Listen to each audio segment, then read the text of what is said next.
येते नाशिकमधून। नाशिकमध्ये महायुतीसमोर अडचणी कायम असून गोकुळ गीते लढण्यावर ठाम आहेत। दुसरीकडे गोकुळ गीतेंसोबत फडणवीस आणि शिंदे यांची फोनवरून चर्चा झाली, तर उपमुख्यमंत्री शिंदेंनी नाशिकच्या जागेवरून उद्या संध्याकाळी 7 वाजता नंदनवन बंगल्यावर शिवसेना मंत्र्यांची बैठक बोलावली आहे।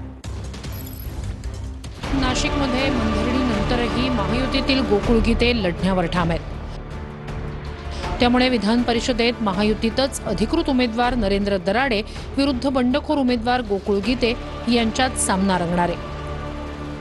निवडणुकीत कौल माझ्या बाजूने असून महायुतीच्या उमेदवाराला पाठिंबा दिल्यास मतदारांचा घात होईल अशी भूमिका गीतेंची आहे। मंत्री उदय सामंत आणि गिरीश महाजन यांच्यासोबत नाशिकच्या ओझर विमानतळावर गोकुळ गीते यांची भेट झाली आहे। गीतेंसोबत सकारात्मक चर्चा झाली, गुड न्यूज मिळेल अशी आशा गिरीश महाजन यांनी व्यक्त केली आहे। मात्र नरेंद्र दराडे यांना पाठिंबा देण्यास स्पष्ट नकार दिल्याचं गोकुळ गीते म्हणाले।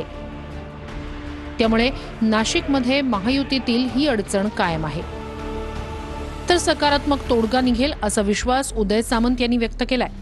गीतेंची माझी भेट झालेली आहे, सविस्तर बोलणं झालेलंही आहे।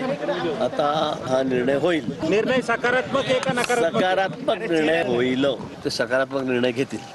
गोकुळ गीते कधीपर्यंत महायुतीच्या उमेदवाराला पाठिंबा देतील? तुम्हाला गुड न्यूज मिळेल। त्यांनी मला विचारलं का आपण पण त्या ठिकाणी तसा पाठिंबा देऊ शकतो। त्यांना मी स्पष्ट नकार दिला की मी त्या उमेदवाराला त्या ठिकाणी पाठिंबा देऊ शकत नाही, कारण मतदारांचा कौल बघता तो कौल चांगल्यापैकी माझ्या बाजूने असल्यामुळे तो पाठिंबा देणं म्हणजे त्या मतदारांचा त्या ठिकाणी मी घात करण्यासारखा प्रकार होईल। गिरीश भाऊ स्वतः मुख्यमंत्री महोदयांशी बोललेले आहेत, मी काल मुख्यमंत्री महोदयांशी बोललेलो आहे। गिरीश भाऊ स्वतः शिंदे साहेबांशी बोलले आहेत, मी तर संपर्कामध्ये शिंदे साहेबांच्या आहे। परंतु नाशिकची जागा महायुतीची आम्ही जिंकू अशा पद्धतीची रणनीती आम्ही आखू आणि गोकुळजींबरोबर आजही माझी चर्चा सुरू आहे। तर दुसरीकडे भाजप बंडखोर प्रसाद हिरे यांनी नरेंद्र दराडे यांना पाठिंबा दिलाय।